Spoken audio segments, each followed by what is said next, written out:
말하자면 하나님이 가라사대 빛이 있으라 하심에 빛이 있었고 다음에 그 빛이 하나님 보시기에 좋았더라라고 얘기를 했어요. 그때 제가 지나가면서 이런 얘기를 했습니다. 하나님이 보시기에 좋은 빛이었다라면 보여지는 비주얼한 빛이어야 되잖아요. 그죠?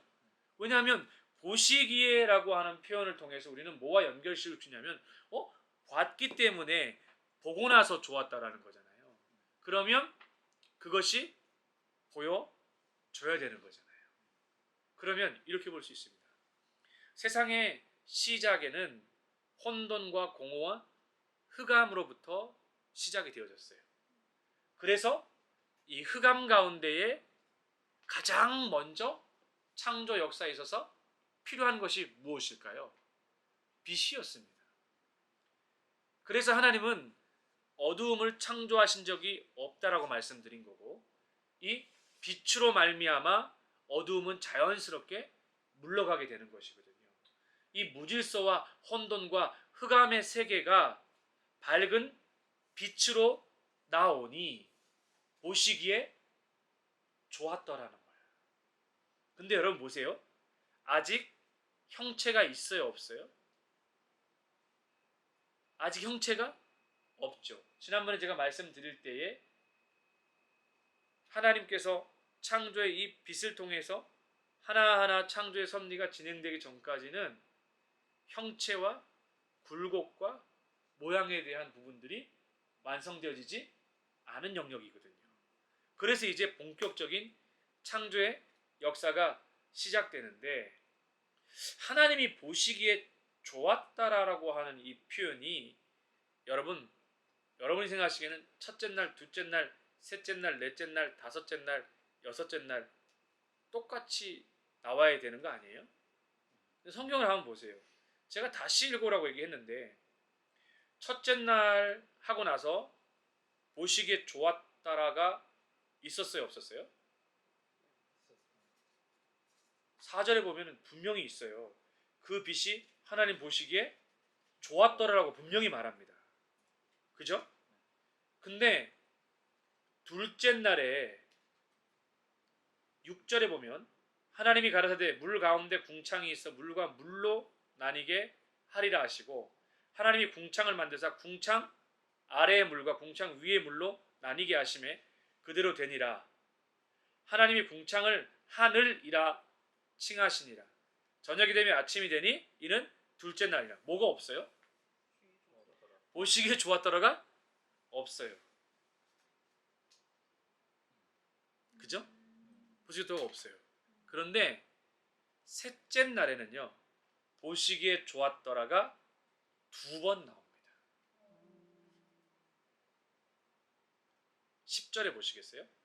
하나님이 묻을 땅이라 칭하시고 모인 물을 바다라 칭하시니라.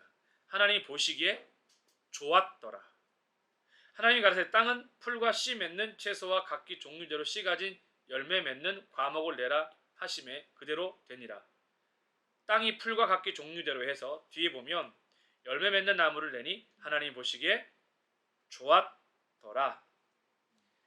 넷째 날에도 18절에 보면 주야를 주관하게 하시며 하나님이 보시기에 좋았더라라가 분명히 나와요. 그리고 다섯째 날에도 21절에 보면 하나님이 큰 물고기와 물에서 번성하여 움직이는 모든 생물을 종류대로 날개에 있는 보면서 하나님이 보시기에 좋았다라가 나와요. 그리고 여러분 여섯 번째 보면은요. 창조의 여섯 번째 24절을 쭉 가다 보면 25절에 하나님이 땅의 모든 짐승 그 종류에 대해서 하나님 보시기에 좋았더라라고 나온 다음에 31절 창조의 모든 섭리를 마무리하면서 하나님이 그 지으신 모든 것을 보시니 보시기에 다른 표현을 써요. 심히 보시기에 좋았더라. 심히라고 하는 단어가 더 들어가 있어요. 매우 하나님이 매우 하나님 보시기에 좋았더라라고 하는 그거거든요. 근데 여기서 보시기에 좋았다라고 하는 이 단어 자체가 이 와야르라는 단어거든요. 와야르라는 단어예요. 보시기 좋았다라 옆에 와야르라는 단어를 한번 적어보세요. 와야르라는 단어. 왜 보시기에 좋았냐면 이 와야르라는 단어 자체가 하나님이 감찰하시다라는 뜻이에요. 하나님이 감찰하시다. 이 감찰이라는 단어 자체가 저는 하나님이 두루두루두루 살피시는 개념으로 이해해도 좋아요. 일반적으로 보시기에 좋았더라 할 때 좋다 이런 단어 같은 경우에는 토브란 단어를 되게 많이 쓰거든요. 토브. 뭐 아름답다 이런 단어를 되게 많이 써요. 근데 왜 하나님이 만드신 것들을 보면서 본인이 이렇게 와야르란 단어를 써가시면서 좋다라고 하셨을까요? 본인 스스로 만들어 놓고 와 내가 진짜 이건 대박이야 진짜 멋있어 이렇게 할 만한 사람이 있을까요? 예를 들면 사라 집사님이 피아노 치잖아요, 그죠? 피아노를 치는데 지금까지 피아노 엄청 많이 쳤잖아. 그러면서 진짜 솔직히 본인 마음속에 완벽해, 정말 최고야 이런 느낌이 몇 번 정도 되세요? 없어요. 없어요. 그러니까 특히 예수라는 사람, 그림을 그리는 사람, 뭐 이런 사람들한테 자신이 한 것 중에 여기 나와 있는 와야르라고 하는 단어를 쓸 만한 것이 사실은 없습니다. 창조주 하나님만이 쓰실 수 있는 표현 중에 하나예요. 그러니까 우리가 쓸 수 있는 단어는 사실 토부에 그쳐요. 와 좋다, 아름답다, 선하다, 와 충실, 기쁘다 이런 단어에 그치는 게 대부분이거든요. 그러니까 이 이야기는 창조주 하나님의 완전하십니다. 여기에서 뭐가 드러나냐면 하나님의 전지 전능하신 하나님만이 가지고 있는 속성이요. 그러니까 omni라고 하는 단어로 쓰여지게 되거든요. 영어로 말하면 omni 전지 전능 무소 부재 이런 단어로 쓰여지는 부분인 거거든요. 그러니까 우리가 단순히 보면 보시기에 좋았더라. 하나님이 보시기에 여기 보면 분명하게 표현하고 있는 것이 하나님의 보시기에 좋았더라. 이거는 이 땅에서 찾아볼 수 없는 완전 완벽한 창조의 섭리예요. 그러니 이 지구가 질서정연하게 이 우주가 창조의 질서대로 문제없이 흘러가는 거예요. 그러니까 진화론의 원칙으로 본다면 끊임없이 문제가 터져야 돼요. 그래서 저는 이렇게 말하고 싶어요. 진화론자들의 지구는 너덜너덜한 반창고 투성이라고 말해주고 싶고요. 곳곳에 부실공사의 여력이 드러나고요. 진화론의 관점으로 바라본다면 곳곳에 비극과 탄식과 사람이 이럴 정도로 눈을 가릴 정도의 세상으로밖에 비치지 않는다. 이게 그래서 하나님의 창조의 섭리가 엄청 중요한 거예요. 이게 이 하나님의 창조의 섭리와 창조의 질서 가운데 와야라고 하는 이 단어 하나만 가지고도 우리는 진짜 그래 창조세계가 진화론으로 본다면 진짜 비극이라고 하는 이유는 끊임없이 지금도 완성된 아름다움이 아니라 미완성된 불안한 점과 불완전함으로부터 나오는 탄식과 신음의 소리가 모든 생명체, 모든 생태계 안에서 흘러나올 수밖에 없는 게 그런 모습이거든요. 그래서 보시기에 좋았다라고 하는 이 단어 하나 자체를 통해서도 저희는 우리의 신앙을 진짜 깊이 새롭게 회복할 수 있어요. 1장 4절 조금만 더 자세히 볼게요. 그 빛이 하나님 보시기에 좋았더라. 하나님이 빛과 어두움을 어떻게 했다고요? 나누었어요. 여기에서 되게 중요하다고 하는 단어는 나누다라고 하는 단어입니다. 나누다라는 단어예요. 이 나누어지는 것이 하나님의 창조의 섭리예요. 나누는 것이 하나님의 창조의 섭리예요. 정말로. 이 나눔이 없다라 그러면요, 구별되지 않는다, 분리되지 않는다라고 하는 그런 의미로 성경이 바라보게 되어진다라면요, 아까 말씀드렸던 것처럼 엄청난 혼돈입니다. 여러분, 어두움으로부터 하나님께서 어떻게 했냐면은 빛을 나눠서 구분하셨거든요. 성경에 나와 있는 표현대로 하나님이 빛과 어두움을 아예 나누셨습니다. 왜 그럴까요? 같이 있을 수 없기 때문에 그래요. 이걸 영적인 인사이트로 본다면 우리의 영적인 죄의 모습도 이 안에서 깊이 발견할 수 있습니다. 하나님의 영이 머무는 것 가운데에 악한 영이 함께 할 수 없는 것처럼, 하나님의 치유와 회복의 완전한 역사 가운데에 거기에 뭐가 있을 수 있어요? 똑같이 정반대의 상처와 아픔이 공존할 수 있느냐? 아니에요. 예수님이 등장하는 곳마다 예수님이 마치 나인성의 과부의 아들, 그 아들이 죽어서 장사 지내려고 딱 나오잖아요. 근데 한번 생각을 해보십시오. 사람들은 죽음을 메고 나오고 있고 생명인 예수님이 걸어 들어가고 있어요. 나인성 문 앞에서 생명과 사망이 충돌을 한 거예요. 공존할 수 있다 없다? 없어요. 예수님이 계신 곳 가운데는 생명과 사망의 공존이 있을 수 없습니다. 왜냐하면 예수님이 생명이 되시기 때문에, 예수님이 빛이 되시기 때문에. 그렇기 때문에 이건 명확한 거예요. 하나님의 창조의 질서와 섭리의 영역 가운데 보더라도 이 영역은 아주 분명합니다. 빛과 어둠을 나누는, 이 나누다라고 하는 와야브델이라고 하는 단어 자체는요, 분리하다, 구별하다라고 하는 이런 단어인데, 하나님은 창조의 사역 첫째 날에 빛을 창조하지 않습니까?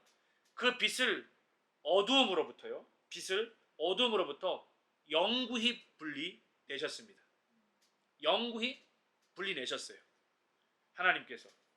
그래서 이 빛이 우리가 5절에 기록되어져 있는 빛을 낮이라 하시고 어두움을 밤이라 칭하시게 되어지는 주야 구분이 이로써 완성되어져요. 이것으로 인해서 완성되어집니다. 이것도 구분인 거예요. 낮과 밤의 구분을 보더라도 하나님의 엄청난 창조의 역사라는 것을 여러분 깨달을 수 있어야 돼요. 낮이 밤이 되어져 가는 것, 밤이 동이 터서 아침이 되어 낮이 되어져 가는 걸 보면서 창조의 은혜를 생각하는 사람이 몇 명이나 될까요? 과연 이 낮과 밤에 움직여지는 이 단순한 원리 안에 엄청난 하나님의 창조의 역사가 말씀 가운데 그대로 창조 때부터 지금까지 이어지고 있다는 것에 감탄할 수 있어야 돼요. 근데 사람들은 이걸 깨닫지 못하거든요. 어느 누가 낯을 보면서, 어느 누가 밤을 생각하면서 낮밤이 교차하는 걸 보면서 여러분 이걸 보겠어요? 그죠? 저는 그래서 가끔씩 인터넷 기사나 이런 걸 볼 때 지금도 진짜 가고 싶은 곳이 있어요. 정말 가보고 싶어. 갈 때 우리 임승영 목사님 데리고 가보고 싶은 데가 있어. 어디냐면 백야. 왜냐하면 데리고 다니면서 성경의 땅에 성경의 역사와 이런 것들 많이 가르쳐주고 싶거든요. 그럼 그런 모습을 보면서 창조의 질서 가운데서 조금은 우리가 이해하기 힘든 영역이잖아요. 우리가 살고 있는 위경도 영역 말고 저 북극과 남극의 영역 가운데 보면은 백야 현상들이 나타나잖아요. 이 창조의 메인 영역이 아니라 창조의 창끝 영역에서 나타나고 있는 현상들. 근데 낮만 있는 게 아니에요. 시간의 차이만 있을 뿐이지 역시 밤이 온다라는 거예요. 저는 그걸 보면서 그렇지, 남극과 북극 가운데 백야 현상이 있고 이런 현상 가운데 낮만 24시간 지속된다라면, 밤만 24시간 지속된다라면 이건 창조의 불균형 현상이잖아요. 왜냐하면 낮 밤을 명확하게 구별해 두신 분이 하나님이시기 때문에 그렇잖아요. 그래서 이런 부분들을 생각해 본다라면, 야, 참 하나님 보시기에 좋았던 그것이 결국에는 이 빛이 낮이 되어지고 어두움이 밤이 되어지는구나. 그러면서 딱 보면은 표현이 저녁이 되며 아침이 되니 이는 첫째 날이라. 히브리적인 개념은요, 저녁이 먼저입니다. 히브리의 개념은 저녁이 먼저예요. 그래서 혹시 기억나세요? 우리가 잘 아는 안식일을 지킬 때에 금요일 저녁부터 시작을 해서 그 다음날 토요일 저녁에 끝이 나는 거 아세요? 안식일이요? 안식교회도 그렇게 지키는 거예요. 원래 안식일이 그래요. 그 창조의 섭리의 기준이 뭐냐면 저녁이 되고 아침이 되니까. 저녁은 원래 처음이었습니다. 그 어둠에서부터 낮을 빛으로 인해서 분리되었던 것처럼 히브리 사고는 그래서 그들 가운데 밤, 저녁이 되고 그리고 아침이 되는 관점으로 표현되어져 있는 거예요. 그러고 나서 이는 첫째 날이라 이렇게 얘기를 합니다. 여기서 되게 중요한 포인트가 하나 나와요. 여러분들이 생각하시기에는 이 창조의 하루 24시간이 하나님의 창조의 24시간과 동일할까요? 어떠세요? 예? 아닐 것 같아요. 왜요? 괜찮아요. 왜 그렇게 생각하죠? 하나님의 창조의 시간.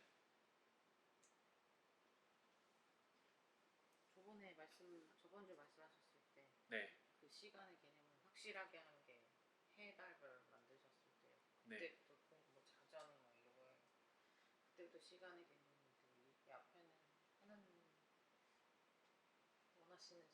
하나님 원하시는 시간. 하지 않았어요. 그 시간이지 않았을까? 인간을 위해서 해달별 만드신 이후부터는 좀 한 게 아닐까. 해달별을 만들면서 이제 계절과 사실을 통해 가지고 이제 하루의 개념이 더 명확해졌을 것이다. 그 하나님의 창조의 이 섭리와 역사 자체가 개념적으로 이해하기보다 우리가 분명하게 이해할 수 있어야 되는 건, 하나님이 창조 세계를 만들면서 또 그 다음에 피조물이 살아가는 우리 피조 세계를 만들면서 저는 첫째 날, 둘째 날, 셋째 날 하다 갑자기 넷째 날 해달별이 돼가지고 그 전에는 불완전하게 흘러가다가 그 다음 넷째 날이 해달별이 되고 나서 완전하게 흘러가는 그런 시스템이라고 저는 보질 않거든요. 하나님의 첫째 날의 창조 역사도 완전하고 둘째 날은 둘째 날 나름대로 완전해. 셋째 날은 셋째 날 나름대로 완전해. 아까 말씀드렸던 보시기에 좋았더라고 하는 이 반복적인 표현을 통해서 우리는 완전한, 완벽한 질서와 조화와 균형의 창조에 대한 부분들이 명확하거든요. 이 부분들이요. 그래서 우리 이렇게 얘기를 하는 거예요. 예전에 논쟁이 될 때 닭이 먼저야? 알이 먼저야? 이런 얘기를, 이거는 창조의 말씀을 모르면 알이 먼저인가? 아니야. 닭이 먼저인가? 아니요. 창조의 섭리는 닭이 먼저예요. 하나님은 완성된 창조의 형태로 만들었습니다. 완성된 창조의 닭 안에 그 안에 닭 알을 낳을 수 있고 그 안에 닭을 그럴 수 있는, 생산해낼 수 있는 완전한 그것으로 만들었다라는 거예요. 이 섭리로요. 그래서 그걸 증명해 보라라고 말해요. 그러면 하나님 앞에 같이 가자. 예수 믿고 같이 가서 거기서 한번 물어봐라. 여러분들은 닭을 이렇게 안 키워보셨죠? 닭을 키워보면 이게 얼마나 하나님의 창조의 섭리가 놀라운지 아세요? 여러분, 닭의 학문을 가리켜서 뭐라 그래요? 침을 꼴딱 삼키셨는데 똥집이 먹고 싶어서? 네? 닭의 학문을 똥집이라고 부르잖아요. 모래주머니가 정상적인 표현이죠. 모래주머니가요. 근데 시골에서 저는 닭을 많이 키워봤어요. 어릴 적에 가졌던 생각은 뭐냐면, 어떻게 닭 알을 딱 놓을 때 늘 궁금했던 게, 닭의 항문이 어떻게 이렇게 커질 수가 있지? 어떻게 거기서 닭알이 나올 수가 있지? 전 진짜 이해가 안 돼요. 어릴 적에 한참 이렇게 쳐다보게 됐어요. 이렇게요. 진짜. 가끔은요, 닭이 쌍알을 놓을 때가 있어요.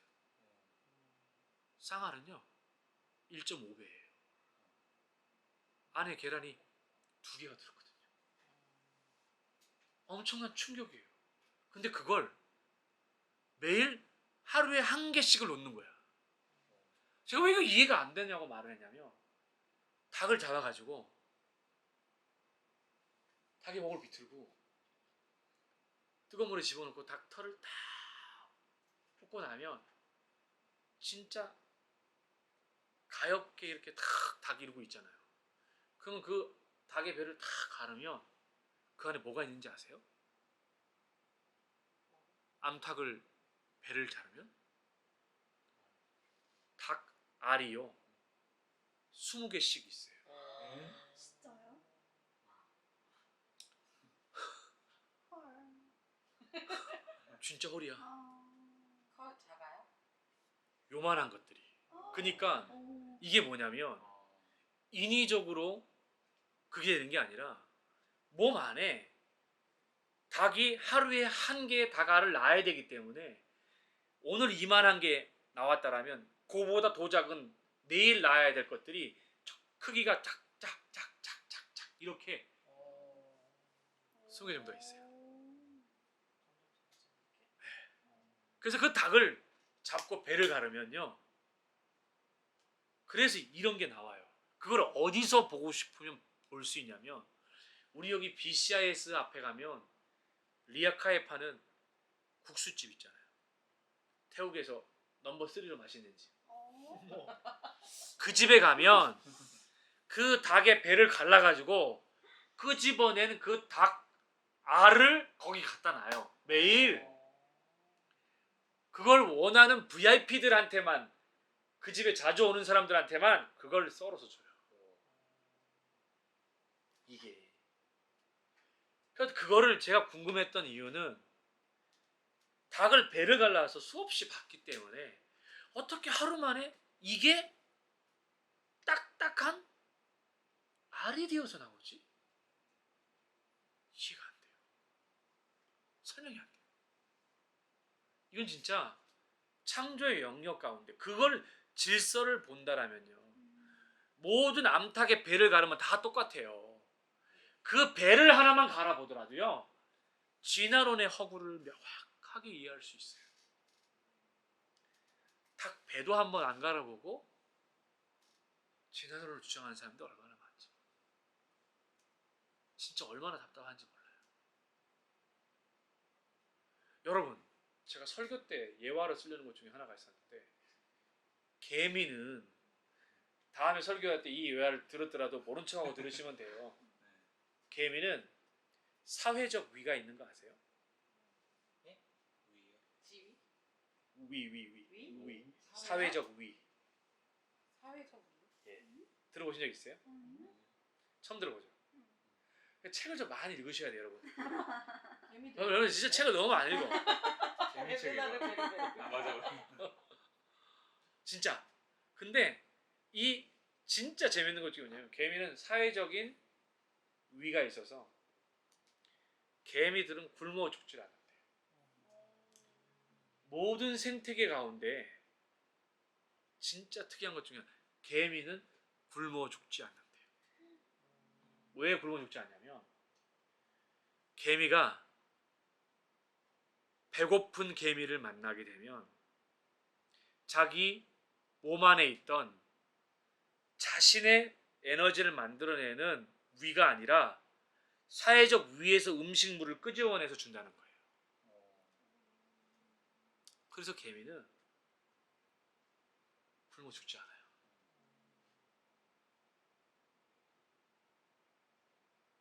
입술 이렇게 하는 거는 궁금한 건데 지금 질문이 있는 건데 어디 과학이 끝나셨네. 북극곰이요. 이것도 예화로 나중에 써야 되는 건데 왜냐면 저는 책을 읽으면서 아 이거 진짜 설교 예화로 되게 좋겠다. 그럼 저는 다 하나하나 저장해서 다음번 어떤 메시지 가운데 이걸 하면 좋겠다 이렇게 하거든요. 북극곰이 있잖아요. 북극곰을 항공에서 주로 촬영을 하잖아요. 근데 이 북극곰이 항공에서 카메라로 촬영을 하는데 북극곰이 안 보이는 거예요.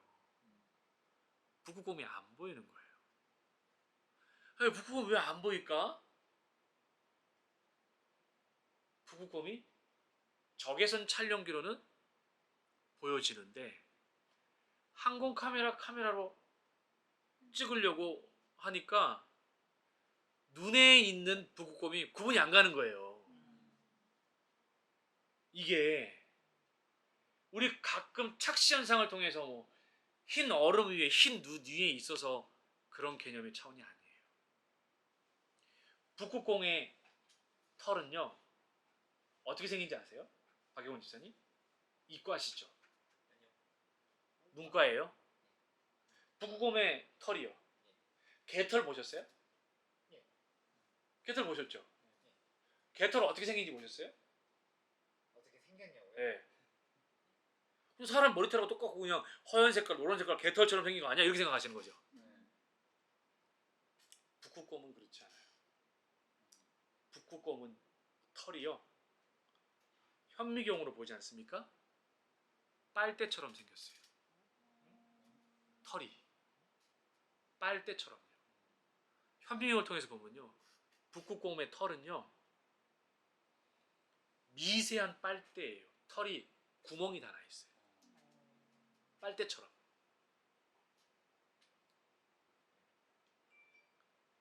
이게 똑같은 동물들 그냥 너나 나나 너 똑같이 털 생긴 개나 소나 염소나 뭐 이런 모든 것들 그냥 하나님께서 그냥 야 북극곰 너도 그냥 개털처럼 그냥 개털 이걸로 살아 이게 아니라는 거예요.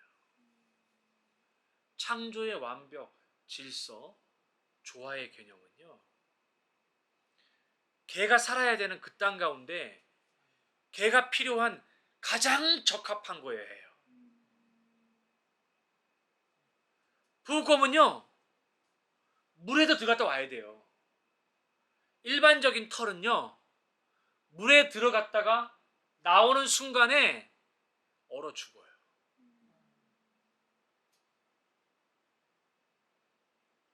이게 어떤 의미인지 아시겠어요? 창조의 영역을 우리는 정말 너무 대충 봐요. 정말 너무 대충 봐요. 창조 영역을.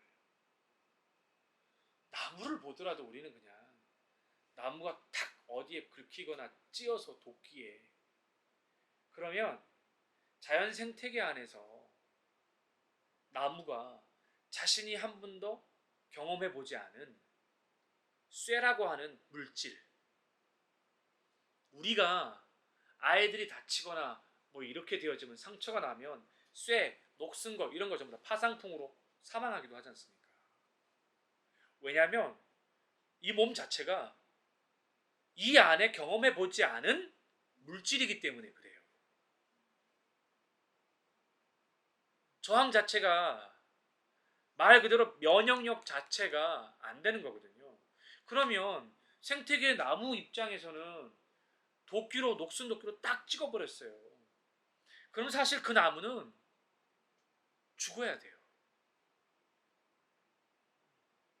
근데 며칠 지나고 가면 아니 한 달 지나고 가보면 모든 나무가 다 회복을 하잖아요. 그러니까 창조에 과학적으로 설명해내기 힘든 하나가 뭐냐면 회복이에요. 그 회복도 어떤 회복이냐면 스스로 복원되는 거예요. 이게 창조의 가장 설명하기 힘든 거예요. 근데 모든 이 땅의 생명체에 그런 복원, 다시 회복할 수 있는 이 기능을 심어주셨다라는 거예요. 근데 그보다 더 충격적인 건 그러나 생명의 연한을 정해 두셨다라는 거. 무한하지 않고 유한한 생명체로 하나님 그렇게 만들어 가셨다라는 거예요. 처음부터요? 처음부터. 그래서 이 땅의 모든 피조 세계는 모든 것들이 끝이 있어요. 아, 원래부터 사망이 있었던 거예요, 그럼? 어떤 사망? 죽는 사망. 아니, 없었어요. 처음부터 사망은 없었어요. 죄로 인한 사망이죠. 에덴 동산의 처음은 영원이었습니다. 하나님과 함께하는 영원이에요. 그러나 죄로 인한 죄의 사건 이후죠. 제가 지금 설명드리는 건 죄의 사건 이후에 말씀드리는 무한함이 아닌 유한함으로. 그건 하나님이 정의하셨기 때문에 그래요. 그럼 이런 창조 세계를 우리가 지금은 아담의 범죄 이후 세계를 우리는 살아가고 있고 아담의 범죄 세계 이후에 자연환경을 봤잖아요. 난 아담과 하와가 부러운 거 별로 없어. 아담과 하와를 부러워해 본 적 있어요? 없죠. 뭐 생각을 해보게 뭐 부러운 게 뭐 있나? 연세자매 뭐 부러운 거 없었어요? 생각 안 해봤죠. 아담이 왜 부러울까? 없어요, 혜자매. 그냥 이름 지을 수 있으니까. 아 이름 지을 수 있으니까 굉장히 막 어떻게 그래서 저는 이제 죄를 짓기 전에 영원한 생명. 영원한 생명. 그러니까 저는 아담이 다른 건 안 부러워요. 근데 부러운 게 하나가 있어요. 그게 뭐냐면 하나님의 이 첫째 날, 둘째 날, 셋째 날, 넷째 날, 다섯째 날, 여섯째 날 창조를 유일하게 본 사람인 거. 첫째 날 같다고요? 첫째 날, 둘째 날, 셋째 날, 넷째 날, 다섯째, 여섯째 날 이 창조의 완벽한 걸 유일하게 본 사람은 아담밖에 없습니다. 그러면은 그 생명체들도 다 사람과 똑같이 죄 짓기 전에는 영원히 사는 거였어요? 영원함이죠. 영원함이요. 그런데 보십시오. 이 영원함이요. 하나님이 이 영원함을 말씀하실 때 창조 때는 보시기에 심히 좋았는데 그 생명체가 죽는다 그러면 하나님의 창조는 불완전한 창조가 되어버리거든요. 이 하나님의 창조가 보시기에 좋았더라. 이 영역이 완전한 창조의 영역이 되지 못하고 시간이 지나고 났더니 결국 하나님도 시간에 지배받는 분이 되어버리시잖아요. 그게 아니라 창조주 하나님이 시간을 초월해 역사하시는 분이시잖아요. 저는 아담이 부러운 건 인류 최초의 가장 완벽한 창조의 원형을 본 게 그게 너무 부러운 거예요. 그게 얼마나 보시기에 진짜 좋았을까. 그러니까 사람을 보더라도 얼마나 이렇게 보시기에 좋았을까 진짜. 이렇게 그러니까 보는 것마다 보시기에 좋아가지고 막 사람이 죄성을 경험하지 않는 가장 죄성을 경험하지 않은 사람이 누군가요? 악이잖아요. 걔네들 보면 뭐 까르르잖아, 까르르. 걔네들은. 근데 그런 까르르가 점점 가면서 우리 하준이 보니까 그 막 뽀송뽀송한 엉덩이가 지금 막 딱딱해지고요. 그 어릴 적에 막 걔는 완전히 백구였어요. 하얗게 막 얘가 나왔거든요. 뭐 웃으면은 뭐 진짜 집에 가면 하루에 막 모든 피로가 다 녹을 정도로. 근데 이 아이가 10살밖에 안 됐어요. 근데 그때 그 까르르의 모습이 10년 만에 없어졌어. 너무 슬픈 거예요. 그럼 보세요. 사람은 20년이면 그것을 해소하는 것이 많아질까 아니면 그 악이 더 누적되는 게 많아질까? 늙어갈 수밖에 없는 이유를 아시겠나요? 시간 안에 살아가는 인간이 그렇게 될 수밖에 없는 게 그래서 하나님이 어머니의 자궁 안에서 태에서 아이를 자라게 하면서 제일 중요하게 여기는 이 완벽한 대칭이에요. 근데 사람이 죽을 때 그 까르르의 대칭이 비대칭으로 바뀌어져서 사람이 죽는다는 거예요.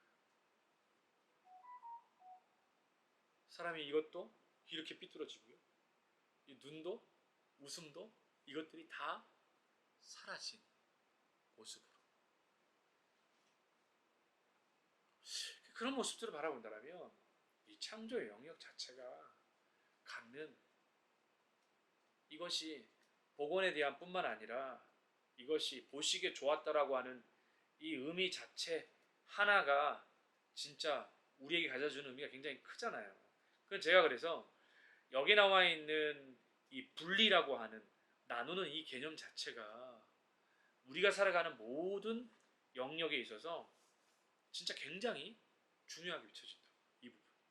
그래서 저는 그래서 이 창세기 1장 1절에서 특별히 3절부터 시작되어져 있는 하나님이 가라사대 빛이 있으라 하시면부터 시작을 해서 5절 저녁이 되면 아침이 되니 첫째 날이라 이 부분들을 저는 여러분들이 깊이 한번 묵상해 보면서 오늘도 이 안에 주셨던 그런 인사이트들을 좀 깊이 좀 말씀과 삶 가운데서 잘 또 누리고 경험할 수 있으면 좋겠어요. 우리 교회 슬로건이 참 귀하잖아요. 성경대로 가르치고 성경대로 배우고 성경대로 살아가는 살아낼 때 이게 말씀이 적용되어져서 살아내야 되거든요.